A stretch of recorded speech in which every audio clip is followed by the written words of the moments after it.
깊은 교육 채널.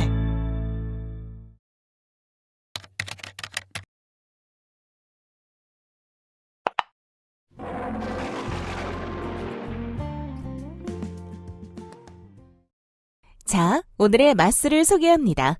유리와 온조는 고구려를 건국한 주몽의 아들들입니다. 유리는 주몽의 뒤를 이어받아 고구려의 2대 왕이 되었고, 온조는 백제의 왕이 되었습니다. 어떻게 한 형제가 다른 나라의 왕이 된 것일까요? 이들의 과거로 가보면 알 수 있을까요? 먼저 우리나라 고대 시가를 대표하는 황조가를 잠시 감상해 보겠습니다. 펄펄 나는 저 꾀꼬리 암수 서로 정답구나.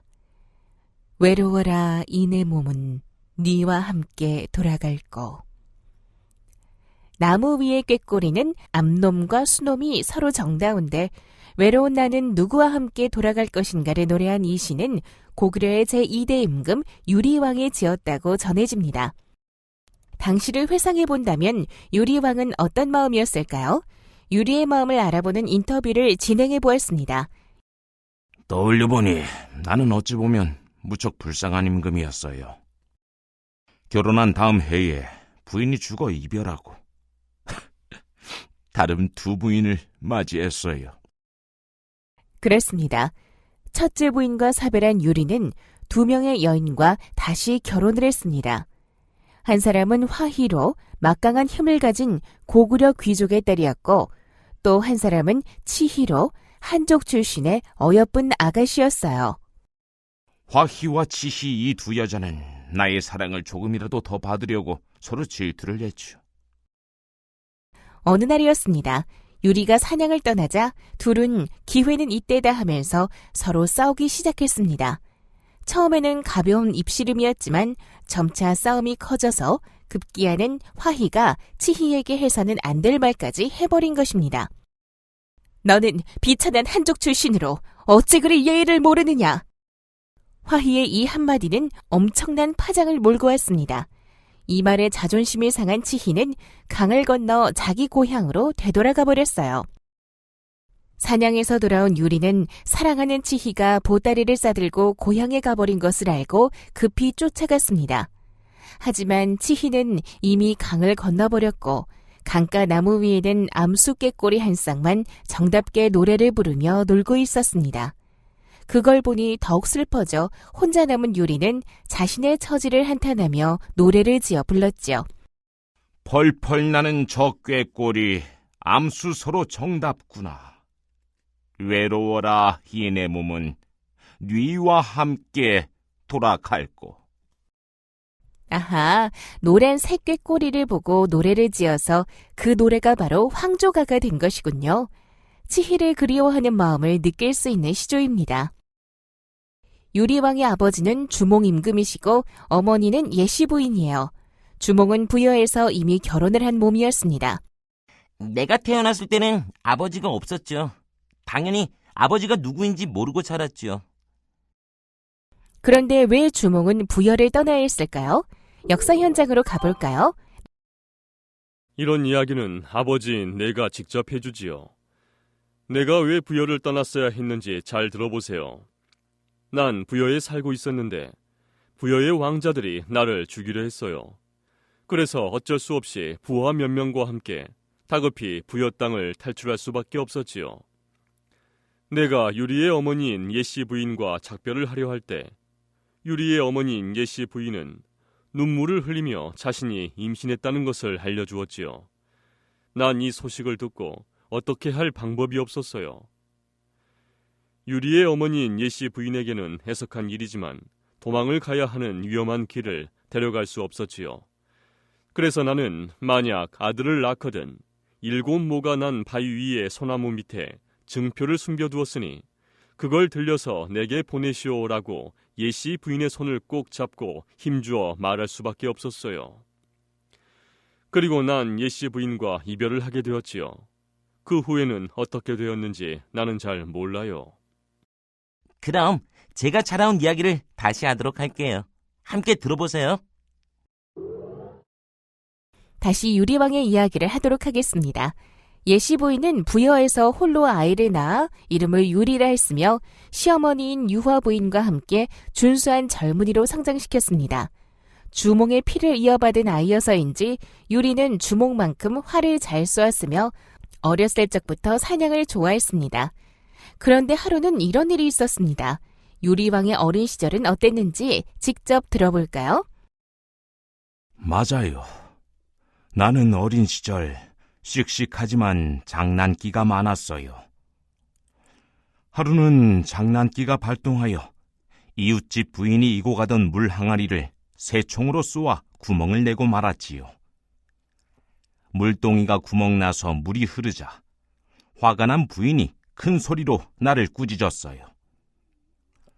애비 없는 자식이라 어쩔 수가 없구나라고 하는데 나는 이 말에 정말 큰 충격을 받았지요. 그래서 나는 곧 진흙으로 구슬을 만들어 새총을 다시 쏘아 구멍난 곳을 메워 주었어요. 그리고 난 다음에 집으로 돌아와 어머니에게 투정을 하듯이 신세한탄을 했어요. 어머니, 제 아버지는 누구예요? 저는 왜 아버지가 없나요? 하지만 어머니는 처음에는 말씀해주지 않으셨죠. 나중에 알았지만 나이 어린 내가 아버지가 주몽이라고 공공연히 떠들고 다녀서 부여 왕자들에게 살해당할까봐 염려되셨던지 아버지가 주몽이라는 말을 차마 하지 못하셨던 거지요. 하지만 나는 끈덕지게 내 아버지에 대해 물었고 나의 간절한 애원에 어머니는 결국 아버지의 존재를 말해주셨어요.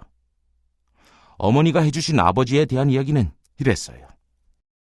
내 아버지는 하늘 신의 손자이며 물을 다스리는 하백의 외손자인 주몽이시니라. 본래 이곳에서 살았으나 부여 왕자들이 죽이려 해서 남쪽으로 떠나 지금은 고구려를 세워 임금으로 있단다. 어머니는 매우 비장하면서도 매우 자랑스러운 표정으로 이렇게 말씀해 주셨죠. 그러면서 어머니는 나에게 아버지를 만나고 싶으면 아버지가 숨겨놓은 증표를 찾으라고 알려주셨어요. 그날 이후로 나는 그토록 좋아하던 사냥도 하지 않고 날이면 날마다 산과 들로 돌아다니며 아버지가 숨겨놓은 증표를 찾는 일에 전념했죠. 허나 아무리 찾아도 어머니가 말한 7모가 난 바위 위의 소나무는 찾을 수 없었어요. 정말 포기하고 싶은 생각이 간절했죠. 그러던 어느 날이었어요. 그날도 온 산과 들을 다 찾아다녔지만 증표를 찾지 못하여 두 팔을 축 늘어뜨린 채 집으로 돌아와 마루 위에 철퍼덕 걸터 앉았어요. 그런데 바로 옆에 있는 주춧돌에 느낌이 딱 꽂힌 거죠.